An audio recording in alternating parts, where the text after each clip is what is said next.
자, 출발할까요? 자, 그러면 여러분 갖고 있는 교재 454쪽. 454쪽에 납세 절차 나와 있죠. 요거 간단히 하고 등록면허세 들어갑니다. 자, 우리가 취득세다 그러면 반드시 신고 납부를 해야 되는데 취득일로부터 며칠 이내 신고해라? 60일 이내. 그 다음 토지거래계약 허가구역이 있습니다. 이름에 힌트가 나오죠. 토지를 거래할 때 신고하기 전에 뭐부터 받아라? 허가부터 받아라 이거예요. 허가구역이니까 허가부터 받아라 이거야.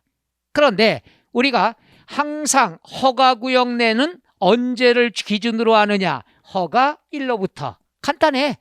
허가구역 허가일로부터 며칠 이내에? 60일 이내에. 일반적이면 취득일로부터 60일, 허가구역은 허가일로부터 60일. 그 다음 상속이 나옵니다. 상속이다 그러면 혼자 튀는 거니까 상속은 다른 건 취득일로부터 허가일로부터, 상속은 상속 개시일로부터 노후, 상속 개시일이 속하는 달의 말일로부터 해서 상속은 우발적으로 발생합니다. 따라서 경황이 없어. 그래서 시간을 넉넉히 주는 거예요. 상속 개시일이 속하는 달의 말일로부터 몇 개월? 6개월. 외국에 주소가 돼 있다. 외국에 주소가 돼 있는 건 누구냐? 돌아가신 분? 노후. 상속받을 사람이. 외국에 있으면 수소문 또 해야 되겠죠. 시간을 3개월을 더 줍니다. 그래서 몇 개월 이내? 9개월 이내 신고 납부합니다. 그러니까 다른 건 취득일로부터 허가일로부터, 상속은 상속 개시일이 속하는 달의 말일로부터. 혼자 튀니까 얘가 시험에 많이 나오는데 6개월, 9개월 숫자는 틀리게 안 나와. 나올 때는 상속 개시일로부터 이렇게 틀리게 나오고, 다음에 시험 볼 때는 상속 개시일이 속하는 달의 말일로부터 옳게 나오고. 이걸 작년에 1년 내내 설명했는데 작년에 얘가 나왔어요. 뭘로 나왔냐? 상속 개시일로부터. 맞아요? 틀려요? 틀려요. 틀린 지문으로 작년에 나왔어. 그래서 올해는 안 나올 겁니다. 안 나왔죠. 내년부터는 슬슬 또 나오려고 준비하겠죠. 얘만 신경 쓰면 되겠죠. 해서 다른 건 우리가 취득일로부터 허가일로부터, 상속만 상속 개시일로부터 노후, 상속 개시일이 속하는 달의 말일로부터. 그 다음에 추가 신고 납부다. 추가 신고 납부다 나왔을 경우에 얘는 간단히 보세요. 글자 그대로 추가 신고야. 취득 후 증가세 대상이 됐다. 이거 추가 신고 납부다. 첫째, 우리가 처음에 예를 들어서 3% 냈어. 신고했어. 취득세. 근데 나중에 보니까 얘가 중과세 대상이 됐어. 예를 들어서 우리 한번 해볼까요? 자, 우리가 매매, 농지를 사면은 3%고 농지가 아니면 4%죠. 그럼 농지가 아닌 땅을 샀어. 땅. 농지가 아니면 몇 프로야? 4%죠. 야, 나 여기다가 나중에 건물 짓고 할 거야. 했는데 1년 뒤에 공무원이 거기를 지나가다 보니까 밤인데 환한 대낮처럼 불 켜놓고 음악 소리가 듣고, 그 다음에 보니까 사람들이 지하에서 막 올라와. 땅인데, 나대진데. 죄송합니다. 억지로 만들어서. 그래가지고 어떻게 됩니까? 여기를 갖다가 고급 오락장으로 사용해. 오락장은 강원랜드만 되는 게 아니에요. 여러분이 시내에서 많이 볼 수 있는 것. 이런 얘기 큰일 났네, 이거. 남자분들이 많이 가시는 것, 돈 많이 벌면 꼭 지하에 있어. 그 다음 식탁이 꼭 대리석으로 돼 있어. 큰일 났다, 점차. 나는 가만히 입만 벌리면 옆에서 음식을 넣어줘. 이러는데도 오락장이에요.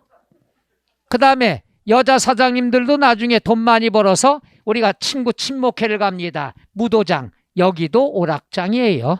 그러니까 바깥분이 지하에 오락하러 간다 그러면은 돈을 많이 줘서 보내드리세요. 오락하러 가는 거지 다른 의도 없으니까. 죄송합니다. 저는 이렇게 마무리가 잘 안 돼요. 그래서 꼭 강원랜드가 오락장이 아니라 지하에 있는 술집이라든가 그 다음에 춤추며 노는데도 다 오락장이라고 합니다. 그러니까 그런 데가 나쁜 데가 아니라 오락하러 가는 거다. 이렇게 이해해 주면 고맙죠. 이 얘기해서 남자분들한테 박수도 받고 그랬어요. 보내주라고. 그러면 중과세 몇 배라고 그랬어? 4배. 그럼 우리 예를 들어서 뭐 12%다. 그럼 추가로 내야 될 거 아니야? 추가로 낼 때는 일반적인 거랑 똑같아. 며칠 이내? 60일 이내. 60일 이내 반드시 신고하고 납부해야 돼요. 근데 시험에 뭐가 나오냐? 요거야. 가산세는 제외가 된다는 거. 시험엔 얘가 나와. 한 번은 제외한다. 그럼 꼭 괄호로 나와요. 맞는 말이고. 포함한다. 그럼 틀린 말이고. 시험엔 얘가 포인트. 또 하나 해볼게요. 처음에는 비과세야. 세금 안 내. 빵 프로. 근데 나중에 어떻게 되느냐? 우리가 4% 내야 돼. 추징 대상이 됐어. 부과 대상이 됐다고 그러죠. 처음엔 비과세. 너 세금 안 내도 돼. 나중에는 조건이 변경돼서 세금 내. 그럼 추가로 신고해야죠. 똑같습니다. 며칠 이내? 60일 이내. 추가로 내는 건 항상 똑같아. 60일 이내 신고 납부, 가산세 포함 제외, 제외가 된다는 것. 그럼 여기에서 볼게요. 취득 후 중과세 대상이 되면 60일 이내 신고 납부하는데 괄호 안에 가산세 포함 제외, 제외가 된다는 것. 한 번 더. 취득을 했는데 부과 대상이 됐다.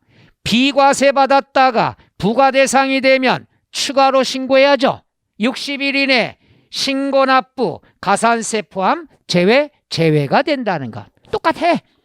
추가로 신고할 때만 가산세 제외가 된다. 요거 1년 내내 했어. 그랬더니 올해 출제가 됐습니다. 따라서 내년에 나올 가능성이 없다는 얘기예요. 그동안 별 표시하고 다 써놨는데 미안합니다. 얘는 올해 출제가 됐어. 뭐가 나왔냐? 가산세 포함이라고 틀린 지문 나왔습니다. 그러니까 어때요? 며칠 전에 가장 최근의 시험 형태가 이거야. 우리 평상시 한 번은 이렇게 나오고 한 번은 이렇게 나옵니다. 그 내용대로 출제해요. 그걸 벗어날 수 없는 거거든. 그래서 올해 너무나도 웃고 그랬던 거예요. 요거는 취득세, 그 다음에 배우는 등록면허세 똑같습니다. 똑같이 나옵니다. 그래서 얘는 올해 공부할 필요 있다 없다? 없다. 이렇게 보시면 돼. 여기까지만 하시면 되고, 자, 직접 454쪽에 밑줄 연습해보죠. 납세지 나왔습니다. 납세지는 첫째 줄 다 볼 거 없어요? 요거는 좀 그래. 밑줄 치세요. 첫째 줄. 취득 물건의 소재지. 취득세는 지방세. 지방세는 물건에 대한 세금, 물세입니다. 물세는 납세지가 어디가 되느냐? 부동산이 있는 곳, 소재지라고 얘기하죠. 그 다음에 2번 징수방법, 1번 원칙, 신고납부. 1번 일반적인 경우는 취득한 날로부터 며칠 이내 60일 이내 신고납부한다. 괄호 안에 동그라미 증여, 증여는 아까 배웠죠. 계약일이 취득일이라고 그랬죠. 그럼 계약일로부터 며칠? 60일 똑같습니다. 그 다음에 2번 밑줄 등기 등록. 요거 알아두셔요. 우리가 등기 등록이라고 하는 것은 뭐냐? 요거 오해하면 안 돼요. 취득세는 취득일로부터 항상 후불이야, 후불. 너 취득해. 취득일로부터 60일. 그런데 등기 등록이라는 말이 나오면은 등록면허세와 똑같아요. 등기 등록이 나왔다. 그럼 얘는 무조건 선불이야. 취득세라 하더라도 등기 등록한다 그러면 선불입니다. 언제? 등기 등록 접수일까지 또는 등기 등록하기 전까지. 똑같은 말이에요. 왜 똑같냐? 야, 나 내일 등기할 거야. 그럼 내일까지. 나 이따가 2시에 할 거야. 2시 전까지. 내용이 똑같은 말입니다. 지금 이 한 얘기가 이따 등록면허세 때 또 나와요. 그러니까 다른 조세는 후불입니다. 취득일로부터 얼마, 양도일로부터 얼마. 그러나 등록면허세 등기할 때는 항상 선불이 됩니다. 등록하기 전까지. 그러니까 이거죠.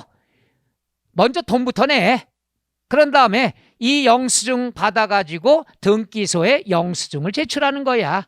야, 봐, 나 돈 내고 왔어. 그러니까 내 이름으로 등기해줘. 이게 등기 등록이 된다.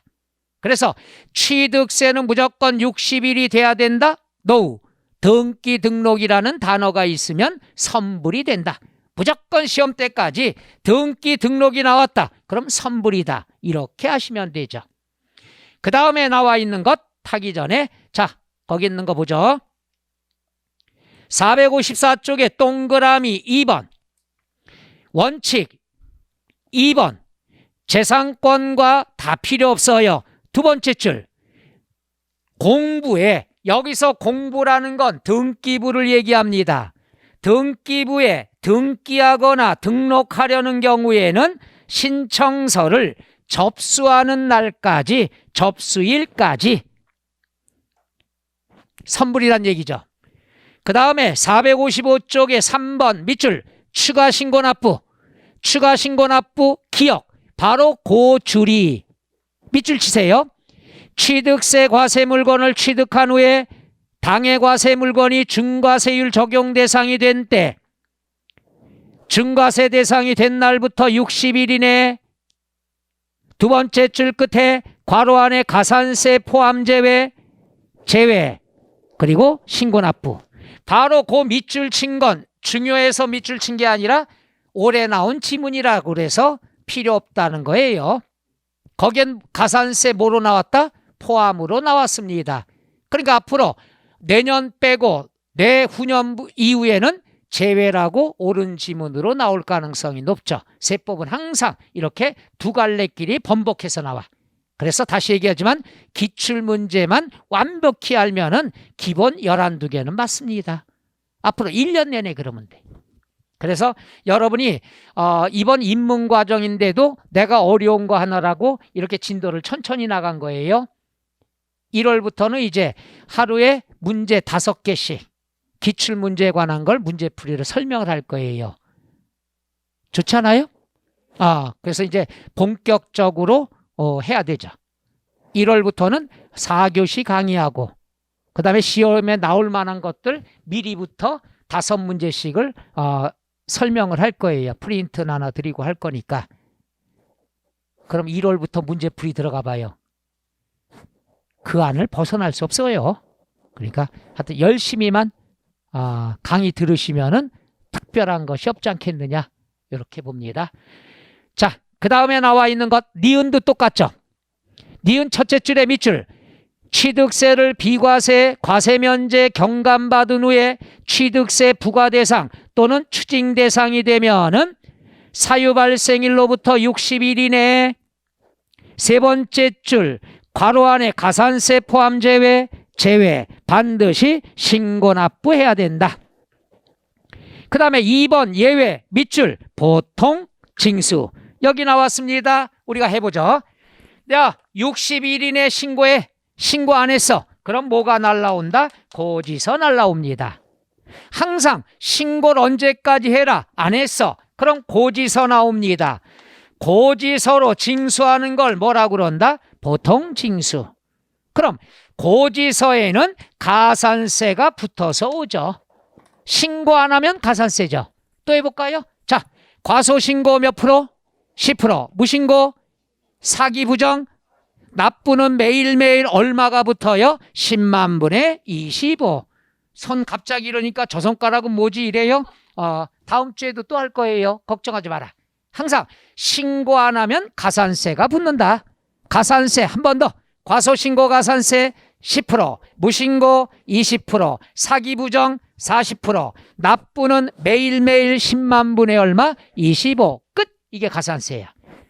그게 바로 455쪽에 양괄호 2번 보통징수의 1번 일반 가산세는 기억.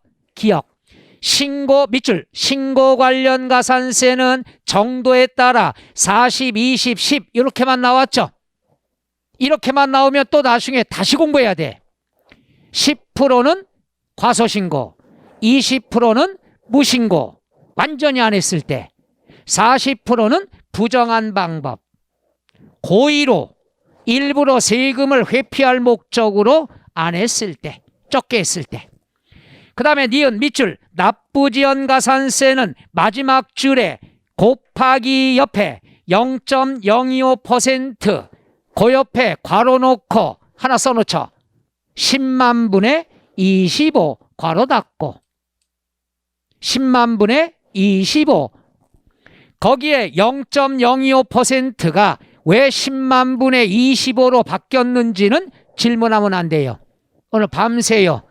그러니까 시험에는 퍼센트보다는 분수로 많이 출제가 되니까 10만 분의 25 매일매일 이자식으로 욕 같죠? 이자처럼. 그 다음 뒤로 넘어가서 2번에 중가산세 나와 있어요. 중가산세다 그랬으면은 우리가 뭘 뜻하느냐 여기다 볼게요. 중가산세.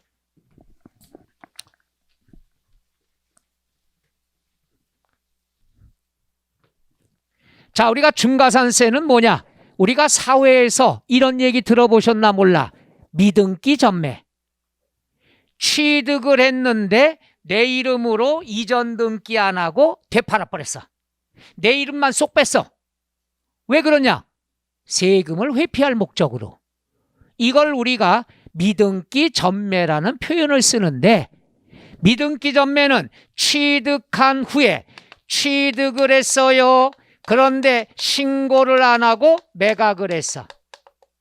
여기서 신고라는 건 등기를 얘기합니다. 그러니까 이분의 걸 사고 내 이름으로 이전한 다음에 팔아야 원칙인데 내 이름으로 이전을 안 하고 되팔았어. 내 이름만 쏙 뺐어. 세금 안 내겠다 이게. 이럴 경우에는 우리가 가산세가 무겁다. 중가산세라고 그러죠. 우리가 금방 배웠어요. 가산세는 최대가 40%야. 과소신고 10%, 무신고일 때 20%, 부정한 방법 40%. 40%가 최고인데 얘는 무거워도 80%라는 것. 80%라는 것.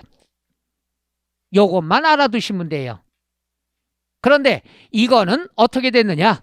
이제 이것도 앞으로 개정이 돼야 돼요. 왜 개정되냐? 옛날에는 부동산 취득하면 취득세만 냈어. 등기할 때 등록세 냈어. 그러니까 등기를 안 하고 등록세를 피해서 전매할 때가 많았어요. 그래서 미등기가 많아. 그런데 우리가 개정이 돼서 취득을 하면 등록세까지 한꺼번에 걷어버리니까 등기 안 할 수가 없다는 얘기죠. 개정이 돼야 돼. 그런데 시험에 또 자주 나와. 그리고 중가산세는 취득세만 있는 제도예요. 여기 아니면 출제가 안 돼. 그러니까 취득세에서 자주 출제가 됩니다. 개정돼야 될 건데 출제가 돼. 이런 게 많거든요. 자, 그런 경우에 80%라는 것. 얘가 시험에 나왔을 땐 두 가지로 나옵니다. 하나, 숫자가 틀리게 나와. 숫자가 틀리게 나올 땐 아까 얘기했죠. 숫자가 고정이 돼 있다. 틀리게 나올 때는 플러스 마이너스 10이야. 그럼 뭘로 나올까요? 80%인데 70 아니면 90인데 70은 안 나와. 왜? 70이라는 숫자가 세법에 거의 없거든. 들통나니까 90은 숫자가 세법에 있거든. 그래서 틀리게 나온 건 100분의 90으로 나옵니다. 참 별걸 다 분석하죠? 그 다음에 여기서 근데 예외가 있어. 예외. 1번과 2번은 제외다. 이 말은 뭐냐? 등기 등록이 필요 없는 물건이야. 등기가 필요해야지 등기 안 하면 벌칙색이잖아. 근데 아예 등기가 필요 없어. 등기가 필요 없으면 중가산세 적용할 수 있다 없다? 없어. 등기를 원래 안 하는 거니까. 하는 건데 안 할 때만 중가산세야. 안 와도 되는 거는 중가산세 적용할 수가 없겠지. 그런데 시험에 이거 한번 나왔죠. 회원권 제외. 이 말은 뭐냐? 등기 등록이 필요 없는 물건은 중가산세 적용 안 해. 근데 골프 회원권 같은 것은 회원권은 등기가 필요 없어. 그렇지만 신고 안 하고 팔면은 증가산세가 과세가 된다는 얘기예요. 다시 한번, 등기 등록이 필요 없어. 그러면 증가산세 적용 안 해. 그런데 등기 등록이 필요 없지만 회원권 같은 경우는 신고 안 하고 팔면 적용한다는 얘기야. 제외라는 말 이해가요? 회원권은 증가산세 적용한다 안 한다? 한다라는 얘기. 제외라는 거. 그 다음에 요거야. 간주취득. 지난 시간에 배웠죠. 간주취득은 이렇게 배웠습니다. 간주취득은 지금 산 거예요? 옛날에 산 거예요? 옛날에 살 때 등기했어 안 했어? 했어요. 그럼 옛날에 살 때 등기했으면 미등기 전매가 나올 수 있어 없어? 없잖아. 옛날에 등기했으니까. 그러니까 간주취득은 증가산세 적용한다 안 한다? 안 한다. 왜? 옛날에 살 때 등기했으니까. 한 번 더 얘기할게요. 그림 한번. 아까 있어. 농지 1억 주고 샀어. 2000년에. 택지 개발이 돼서 20억이 됐어. 2021년에. 그럼 가액이 19억이 증가됐죠. 그렇지만 2000년에 농지 살 때 등기했어 안 했어? 등기했잖아. 그럼 미등기 자산이 아니야. 미등기 자산이 아니에요. 그러니까 얘를 증가했지만 신고 안 하고 팔아도 증가산세 적용한다 안 한다? 안 한다. 옛날에 등기했으니까. 말뜻 이해가요? 또 해야 되나? 간주취득은 옛날에 살 때 등기했어. 그러니까 이번에 신고 안 하고 팔아도 미등기 전매가 된다 안 된다? 안 된다. 등기가 일단 됐으니까. 이게 바로 증가산세. 그러니까 증가산세는 시험 볼 때 신고 안 하고 팔았다라는 말은 등기 안 하고 팔았다 이거야. 내 이름 빼고 파는 거야. 이걸 우리가 전매라는 용어를 쓰잖아. 전매 용어 이해가요?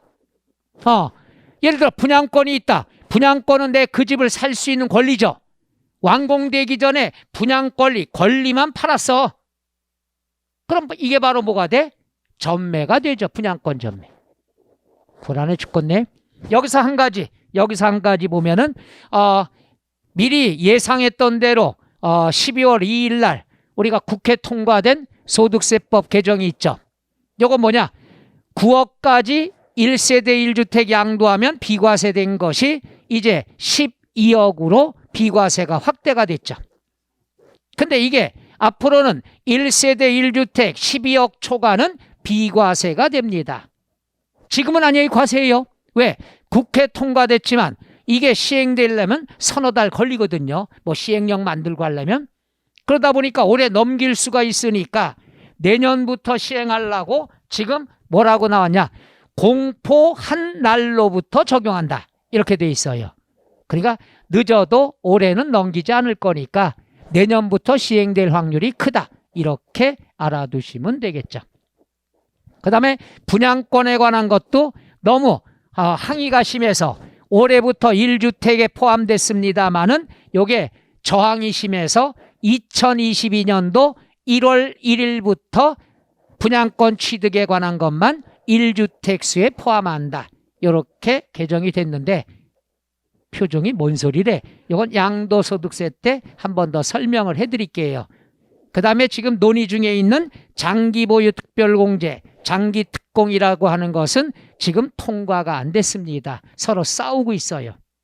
그리고 양도소득세 세율 완화 한시적으로 이것도 지금 논의 중에 있는데 청와대에서는 전혀 그럴 계획이 없다. 다음 정권 때나 해야 된다. 이렇게 서로 논의 중에 있다. 다시 말해서 세법 개정안 여러 개가 논의 중에 있습니다. 요거는 내년 2월 달쯤에 2월 국회 때 통과되지 않겠느냐. 개인적인 예상인 거예요. 왜냐하면 3월 대선 전에는 뭔가 바뀐 게 나와야 될 것 같으니까. 그래서 2월 저는 예상을 합니다. 1차는 이번 달 말일 중에 일부 개정안이 통과될 게 있고 그 다음 내년 2월을 조심스럽게 예상을 해봅니다. 여러분은 그거 신경 쓰지 말아요. 일단 12억 초과에 대한 12억까지 비과세 되는 건 이미 국회 통과됐고 했으니까 공포만 하면 시행되고 공포할 때 제가 강의 시간에 말씀드리겠습니다. 그리고 다른 건 일절 신경 쓰지 말아요. 뉴스에는. 왜? 여러분은 내년에 시험 볼 때 반영되는 것만 배우면 되니까. 오케이? 그러니까 좋아 죽는 거예요. 서로 싸우고 논의가 뒤로 밀려주고 있다. 좋아요. 여러분 합격할 때까지 기다리고 있는 거니까. 그죠? 이게 여러분이 합격해야 될 101가지 이유 중에 하나라고 그러죠. 그죠? 꼭 합격하셔야 돼. 여러분을 위해서 지금 개정이 자꾸 연기가 되고 하는 거니까. 언젠가는 개정된다고 그랬잖아요. 아주 좋아 죽겠어요, 여러분. 자, 그 다음에 456쪽에 보면은 기억. 맨 위에 동그라미 2번. 중과산세는 기억. 중과산세 대상은 첫째 가운데 줄 밑줄. 취득세 과세 물건을 사실상 취득한 후 신고하지 않고 매각하면은 100분의 80을 가산한다. 니은 중과산세 제외는 A. 등기 등록이 필요하지 아니한 물건. 그런데 왼쪽 보세요. 왼쪽 박스에 1번 동그라미 나와 있죠. 밑줄 골프 회원권, 승마 회원권, 회원권은 중과산세를 적용한다 안 한다? 한다. 제외한다 그랬죠? 그 다음에 오른쪽 가서 B번 지목 변경, 종류 변경, 주식 등의 취득 등 취득으로 보는 물건. 취득으로 보는 물건은 간주 취득을 얘기하는 거죠. 간주 취득은 옛날에 샀을 때 등기했다는 얘기죠. 중과산세 적용한다 안 한다? 안 한다. 끝. 그 다음에 3번 면세점. 밑줄 취득가액이 50만 원 이하면 취득세 면제가 된다 이거야. 이것도 내가 꽁시렁대죠. 아예 면제를 안 해주겠다는 얘기죠. 부동산을 샀는데 50만 원짜리 안 되는 게 어디 있어? 다 과세한다는 얘기죠. 그렇죠? 그래서 1번 취득가액이 50만 원 이하일 때 부과하지 않는다. 2번은 요거라고 그랬죠. 지난 시간에 했어요. 토지를 샀어. 1년 이내에 인접 토지를 샀어. 그럼 1년 동안에 2건을 샀다는 얘기죠. 이걸 몇 건으로 본다?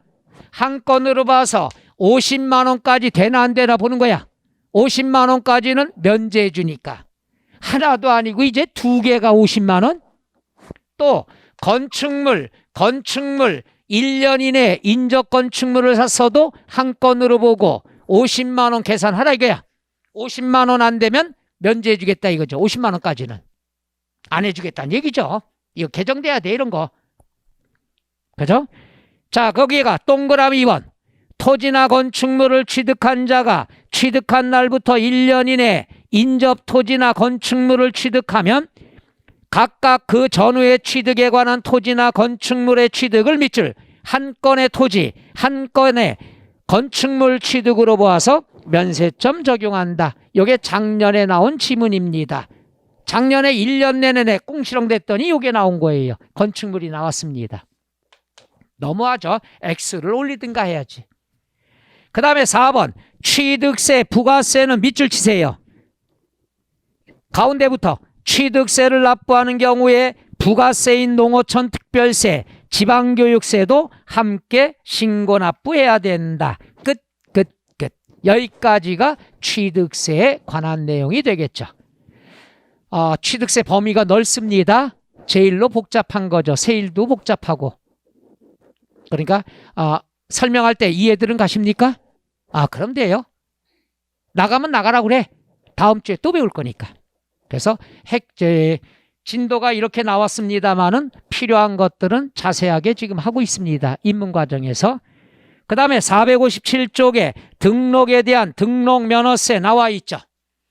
자, 한번 해볼게요. 자, 등록면허세다 그랬으면은 일부만 오늘 하고 이어서 다음 주에 할게요. 그래서 다음 주 목표는 우리가 등록면허세 끝내고 재산세 일부까지 해나갈 겁니다. 그러니까 좀 천천히 나가서 뒤에 나와 있는 것 중에서 몇 개는 체크할 거예요. 빼고 패스하고 1월 달부터 자세히 배웁니다. 그리고 11월, 12월은 입문과정은 계획표와 조금 차이가 있을 거예요. 하다 보면 여러분 처음이니까 어려운 건 더 자세히 설명하고 이렇게 해서 좀 차이가 있어요. 근데 1월부터는 그 수업 계획표에 의해서 딱딱 맞춰 들어갈 겁니다. 그러니까 11, 12회는 편하게 들으셔요. 급하게 나가지 않아도 되니까. 자, 그럼 457쪽에 등록 면허세가 나왔습니다. 457쪽에 첫째, 자, 특징 중에서는 요 내용은 알아둬야죠. 첫째, 지방세다. 그 다음에 우리가 취득세는 특별시, 광역시, 도에서 걷습니다. 그래서 특광도세라 얘기하고, 등록면허세는 달라요. 우리가 서울특별시다. 그러면 구에서 걷습니다. 인천광역시다. 그러면 구에서 걷습니다. 그러나 강원도다. 도에서 걷습니다. 전라도다. 도에서 걷습니다.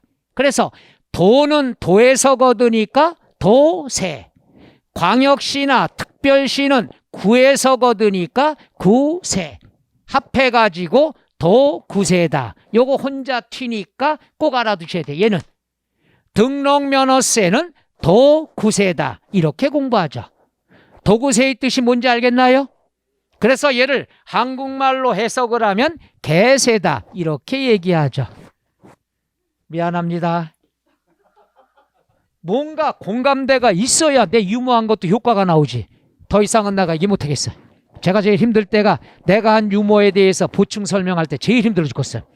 그냥 등록면허세는 지방세면서 도구세다. 끝.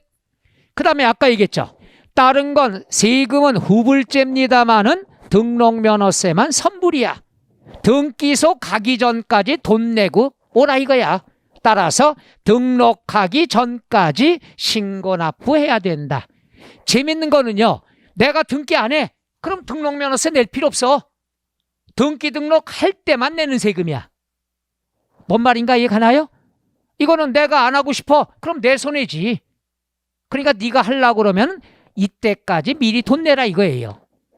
그 다음에 얘는 수수료 성격이에요. 등록면허세는요. 야, 내 이름으로 해줘. 등록해줘. 부탁을 받고 하는 게 등록면허세야. 따라서 얘는 일을 해주는 거니까 수수료야. 수수료는 공짜 제도가 없습니다. 아까 취득세는 면세점이 있다고 그랬죠. 50만 원까지는 안 내도 돼. 등록면허세는 수수료야. 수수료는 공짜가 없어요. 그리고 부동산 등기. 앞으로 우리가 등록면허세는 부동산 등기 위주로 배우니까 6,000원이 안 돼도 6,000원을 징수합니다. 그러니까 최하 얼마 걷는다? 6,000원.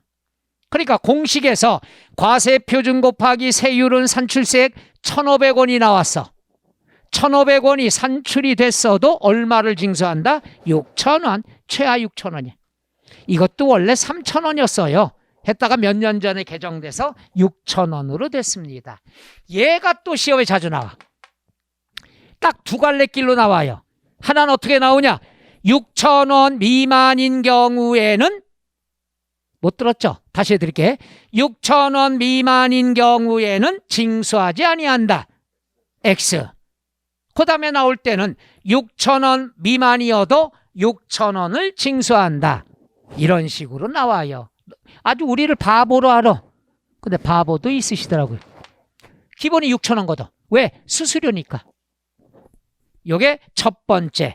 여러분이 갖고 있는 457쪽. 457쪽에 보면은 의 나와 있죠. 등록면허세는 그 옆에 밑줄 치세요. 재산권과 그 밖의 권리 설정, 변경, 소멸에 관한 사항을 공부에, 등기부에 등기 등록하는 경우에 부과되는 세금이 등록면허세예요. 어떤 거? 재산권 설정, 변경, 소멸에 관한 사항을 등기 등록할 때 누가? 밑줄 등록을 하는 자. 등록을 하는 자. 이게 납세 의무자죠. 그 다음에 계산된 세금을 동그라미 도구.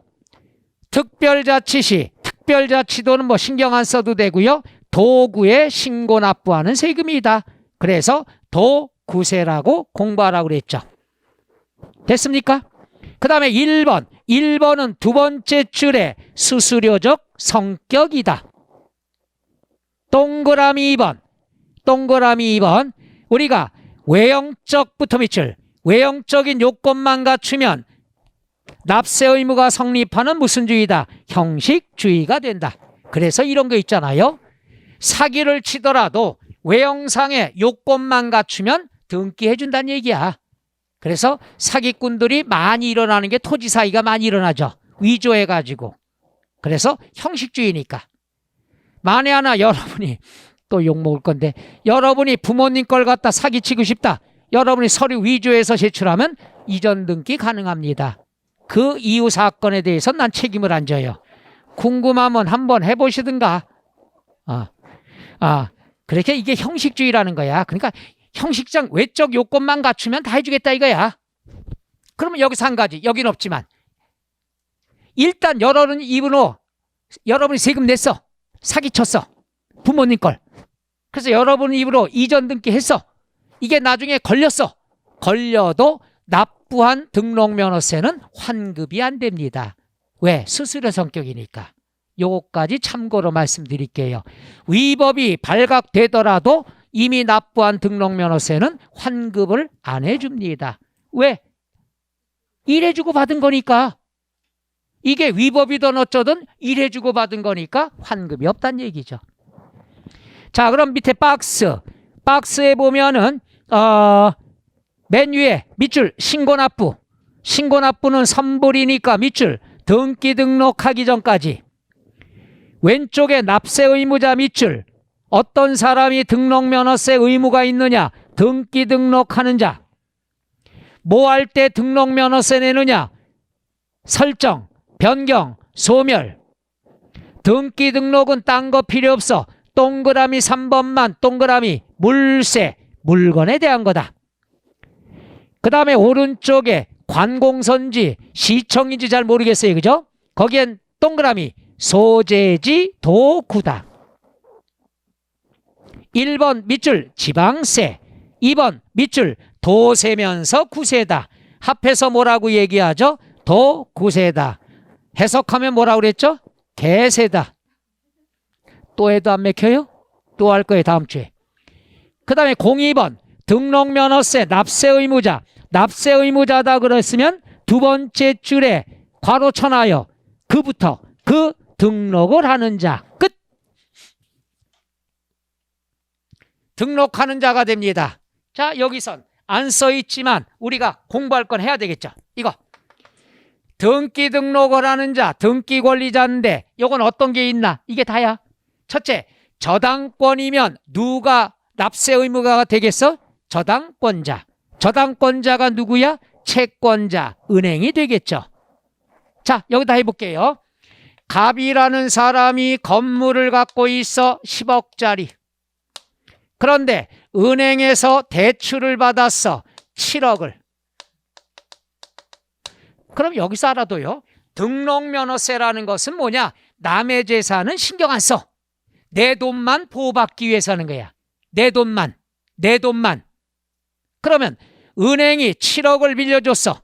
그럼 7억이라는 걸 보호받아야 되겠죠.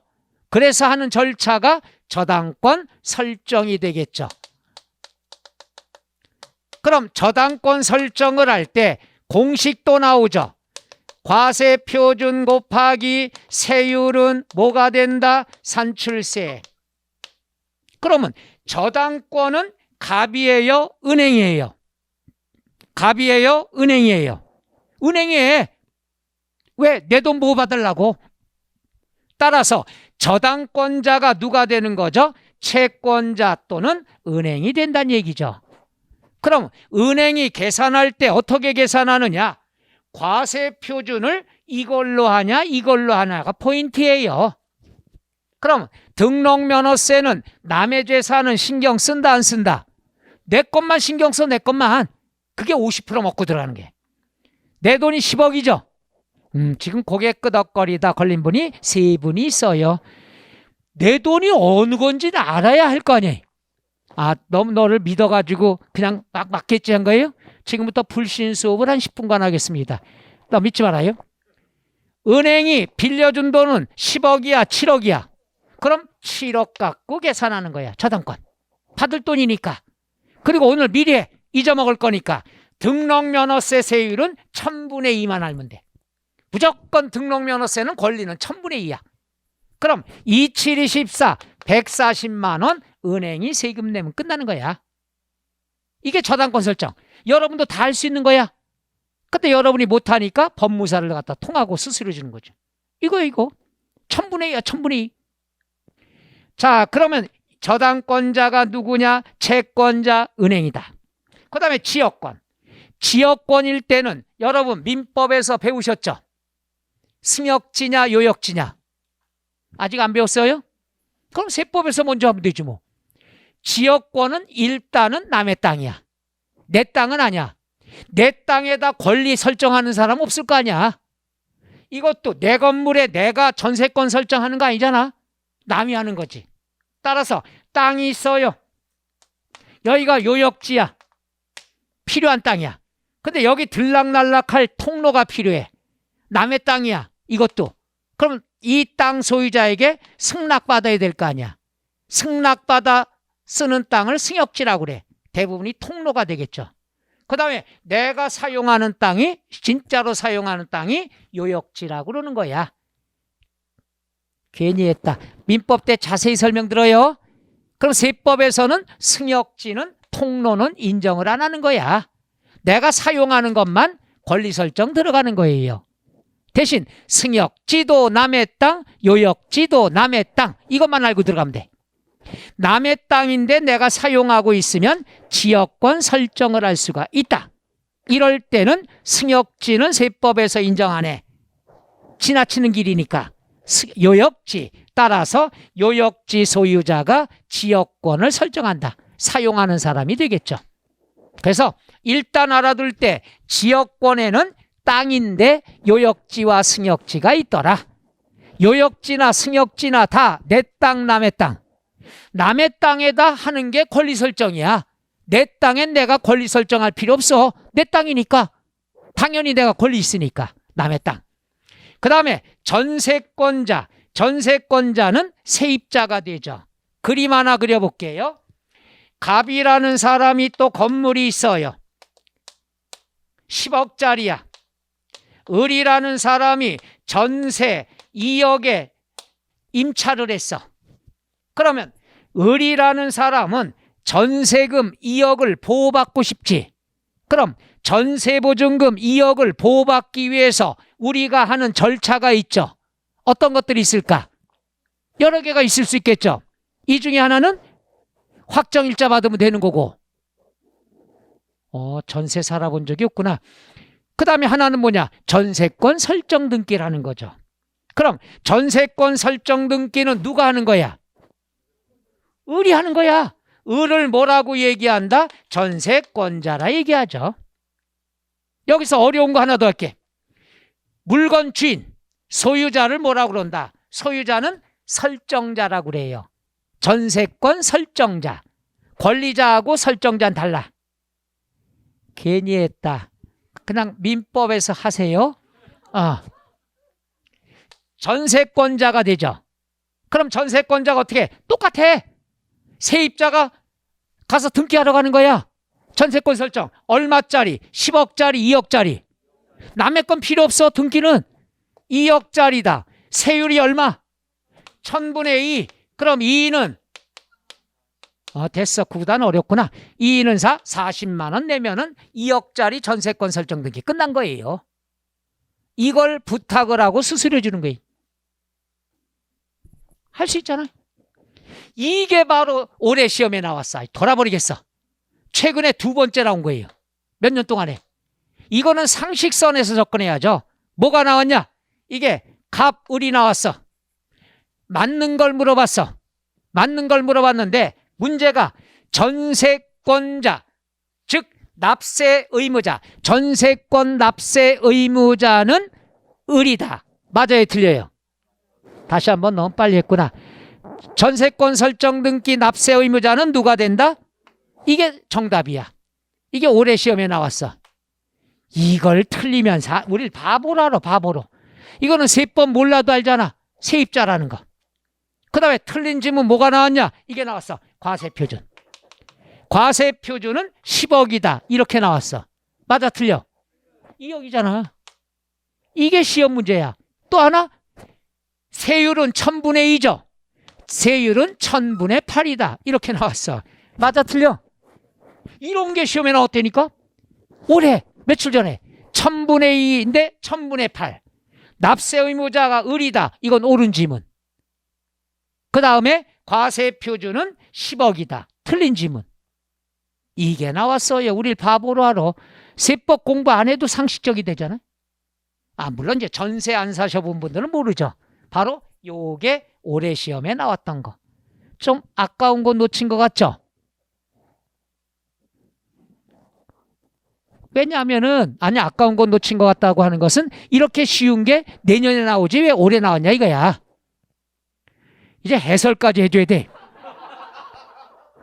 그러니까 요게 올해 나왔으니까 여러분 내년에 시험 보니까 아까운 거 놓쳤다 이런 개념이죠. 노노노 걱정하지 말아요. 이거와 동급인 수준의 문제가 출제하려고 나오려고 운동화 끝매고 있어. 매년. 그러니까 특히 걱정할 필요가 없습니다. 이 멘트는 내가 작년 강의할 때도 똑같이 했어요. 그 시험에 또 이게 나온 거야. 이렇게 유치한 게. 또 올해 얘기했으니까 내년엔 이거와 비슷한 유치한 게 출제가 되겠죠. 걱정할 거 하나도 없어요. 이런 게 문제 이게. 최근의 문제. 그 다음에 지상권자. 지상권이라는 건 남의 땅이야. 남의 땅 위에다 건축물, 시설물을 설치했어. 이거는 내가 권리가 있어. 이걸 뭐라고 그런다? 지상권. 땅 위에 시설물에 대한 권리. 이거 다 민법에서 많이 배워요. 여러분이 전세권, 지상권, 지역권 다 민법에서 많이 배웁니다. 세법에서는 납세 의무자만 알면 돼. 누가 세금 내야 되느냐? 권리자. 딱 권리자만 붙이면 돼. 저당권자, 지역권자, 전세권자, 지상권자 이렇게 나오면 되겠죠. 말뜻 이해 가시나? 자, 그러면 납세 의무자가 458쪽에 납세 의무자가 나왔고 2번 밑줄 과세표준. 과세표준이다 그랬으면은 취득세와 똑같은 게 있어요. 뭐가 있느냐? 양괄호 1번 나와 있죠.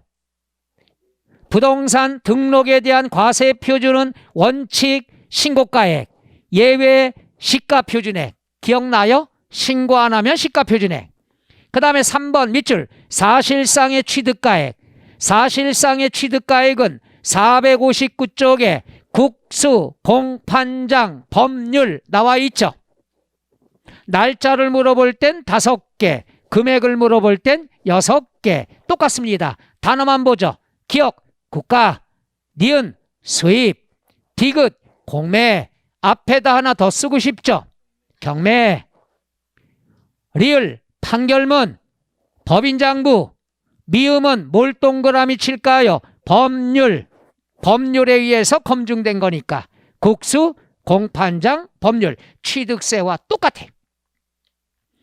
그 다음에 왼쪽 458쪽에 보면은 맨 밑에 동그라미 3번 두 번째 줄에 다만부터 나와 있죠. 다만부터 나와 있는 것은요, 우리가 최근에도 출제가 됐습니다.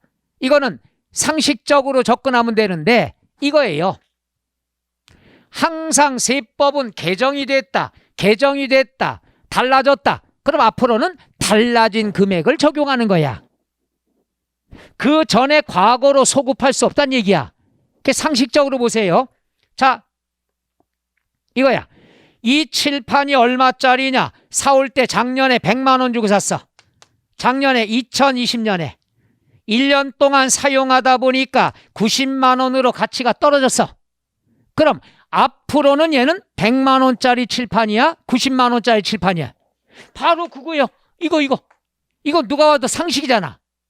따라서 가액이 변경됐으면 앞으로는 변경된 금액이 되는 거야. 또는 금액이 달라졌으면 달라진 금액이 되는 거야. 또는 어떠한 개정세법을 적용하면 적용된 금액이 되는 거야. 그래서 세법은 전진주의라고 그래요. 개정되면 앞에만 보는 거야. 과거로 안 돌아가. 그러니까 변경됐다, 변경된 금액. 달라졌다, 달라진 금액. 적용됐다, 적용된 금액. 그럼 시험엔 꼭 두 갈래 길이 나와. 아주 우리를 바보로 알아요. 뭐가 나오냐? 적용 전 금액, 변경 전 금액. 너무 국가 공인 문제가 이래요. 국가고시가. 세법은 이렇게 힌트를 주는 거야. 세법은 앞으로 개정되면 과거는 쳐다볼 필요 없어. 우리가 세법 배우면 앞으로부터 전진만 하면 되는 거야. 그러니까 변경된, 변경 전 이것만 찾으면 돼. 최근에 나온 건 적용 전 이렇게 나왔어요. 바보로 안 되니까 바보로. 그럼 거기 나온 거 읽어볼게요. 다만 등록 밑줄 등록 당시 자산재 평가, 감가상각 등의 사유로 가액이 달라졌으면 동그라미 변경된 가액이 된다. 그럼 시험에 뭘로 출제가 된다고 그랬죠? 변경 전 가액. 말 이해 가시겠어요? 바로 이거야 포인트. 이거는 자주 출제가 그래 가끔 됐습니다. 너무 쉬워요. 이건 항상 세법은 과거로 돌아가지 않는다. 전진만 하고 있다. 이걸 우리가 유식한 말로 전진법, 전진주의라는 표현을 씁니다. 과거로 돌아가는 걸 소급주의라고 하는데 세법은 소급 적용이 없습니다. 앞으로만 잘하면 되는 거. 이런 게 시험 문제 이런 거. 지금 설명한 것 갖고 기출문제 풀어도 몇 개는 두렵게 맞아요. 그 다음에 이제 458쪽에 2번 과세표준 첫 번째 보세요. 부동산 등록의 경우에는 부동산가액, 저당권 설정 등의 경우에는 채권 금액, 말소 등기에는 건수가 과세표준이 된다. 이것만 보다가 기절합니다. 더 헷갈려. 요 내용이 459쪽에 양괄호 2번부터 2, 3, 4가 나와 있는 거예요. 여기서 한 가지 볼게요. 잘 보세요. 우리가 과세표준은 자 보세요. 오늘 조금만 더 하면 안 될까요? 하나만 거기까지. 아니 여러분 너무 힘들 것 같아서 그래. 제가 힘들어서 그래. 하나만 할게요. 양괄호 2번 채권 금액에 의한 과세표준 나와 있죠. 자 여기 보세요. 원래 과세표준은 보세요. 등기 등록 당 신고가액, 시가표준, 사실상 취득가액은 취득세에서 배웠죠. 등록면허세와 똑같다고 그랬죠. 등록면허세는 얘는 취득세에 양보를 합니다. 대부분이. 그래서 얘들은 취득세 위주로 출제가 돼. 물론 등록면허세 나올 수도 있겠죠. 왜 얘를 취득세에 양보했느냐? 등록면허세만의 과세표준이 하나, 둘, 세 개가 있어요. 그러니까 등록면허세 과세표준은 이거 위주로 나오고 아까 있던 시가표준의 국수공판장 법률은 취득세에 양보를 했다는 얘기죠. 똑같으니까. 취득세는 그게 생명이지만 얘는 여기 있어요. 세 가지에 관한 것 빨리 해봅시다. 자, 보죠.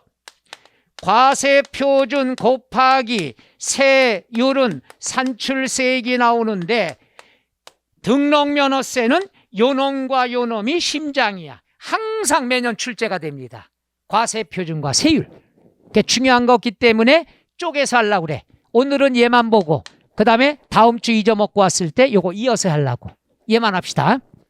채권 금액이 과세표준이 된다는 말은 채권 금액의 말뜻이 뭐예요? 채권 금액. 돈 받을 게 있다는 얘기야. 어렵게 생각하지 마. 돈 받을 게 있어. 자, 예를 들어서 갑이라는 사람이 또 그려놨어요. 건물 10억짜리가 있는데 은행에서 돈을 빌렸다. 얼마 빌렸어요? 왜 7억을 외우는데? 그럼 시험에도 안 나오는데. 저는 올해 시험 볼 때, 내년 시험 볼 때까지 이거 7억으로 빌릴 거예요. 이건 나도 모르게 외워지잖아. 이게 반복 학습의 효과거든. 시험엔 절대 7억 안 나와요. 7억에 차입했으면 은행은 받을 돈을 보호받아야죠. 그래서 하는 게 뭐야? 저당권 설정 등기가 되겠죠. 그럼 과세표준은 10억으로 해요? 7억으로 해요? 그럼 7억 곱하기 세율은 얼마라고? 그럼 140억 내문데 은행이. 당황하지 말고 이렇게 하면 된다는 얘기야. 당황할 필요 없잖아요. 그렇다고 그걸 좀 따스하게 감싸주지 그거를 지적을 해요. 그럼 140만 원 내면 끝나는 거야, 은행이. 그럼 과세 표준을 7억으로 했다. 10억이 아니라. 왜?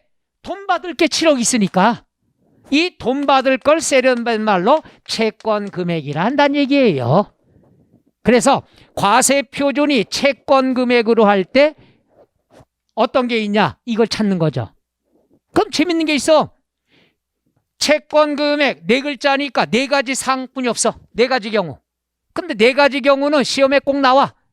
그 지문이 힌트야. 지문에 힌트 있어. 외울 거 없어요. 첫째, 저당권 설정. 저당권 설정 왜 합니까? NG 다시 한번. 저당권 설정 왜 해요? 어렵게 대답하려니까 힘든 거야. 쉽게 해서 돈 받을 게 있으니까. 자연스럽게. 저당권 설정 왜? 돈 받을 게 있으니까. 그 다음에 가압류, 가처분 왜 해? 이제 하나라니까요. 이제 좀 수련하네. 세법이 이런 거야. 경매 신청 왜 해? 그거 돈 받는데 제가 안 주고 뺀질대니까 경매 신청하는 거지. 그렇죠. 네 가지의 공통점이 돈 받을 게 있다는 얘기야. 그 돈 받을 걸 세련된 말로 뭐라 그런다? 채권 금액이라 한다는 얘기죠. 말 이해 가요? 이렇게 접근하면 쉽잖아. 왜냐? 얘가 안 나오면 문제가 안 돼. 얘가 안 나오면 문제가 안 되니까 여러분이 할 건 이걸 해석하는 거야. 저당권 설정? 돈 받을 게 있네. 그럼 돈 받을 게 과세 표준이지. 근데 두 가지가 있어요. 채권 금액이 있다. 그럼 채권 금액이야. 근데 일정한 채권 금액이 없다. 이렇게 나올 때도 가끔 있죠. 일정한 채권 금액이 있으면 채권 금액. 일정한 채권 금액이 없으면 목적이 된 금액이 채권 금액이다. 목적이 된 금액은 설명이 좀 그럴까 합니다만은 사채업자. 내가 1억을 빌렸어. 그럼 1억에 대한 채권 금액이 과세 표준되는 게 아니라 권리 설정할 때는 1억 갖고 안 하죠. 1억을 3개월 빌려줬다. 그럼 3개월 동안 받을 이자들도 합해서 금액에 포함하죠. 그래서 1억을 빌렸는데 실제로는 1억 5천에 권리 설정 들어갈 때가 있죠. 그런 거 들어보셨나? 없으면 말고.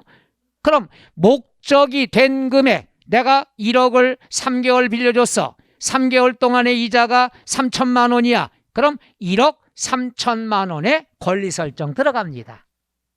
그래서 공증도 그렇고. 그래서 1억 3천 목적이 된 금액이 과세 표준이 된다. 지금처럼 일정한 채권 금액이 있으면 채권 금액이야.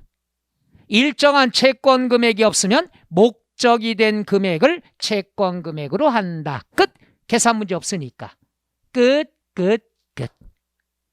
해서 채권 금액이 과세 표준된다는 것은 외우지 말고 채권 금액이라는 건 돈 받을 게 있다는 거다.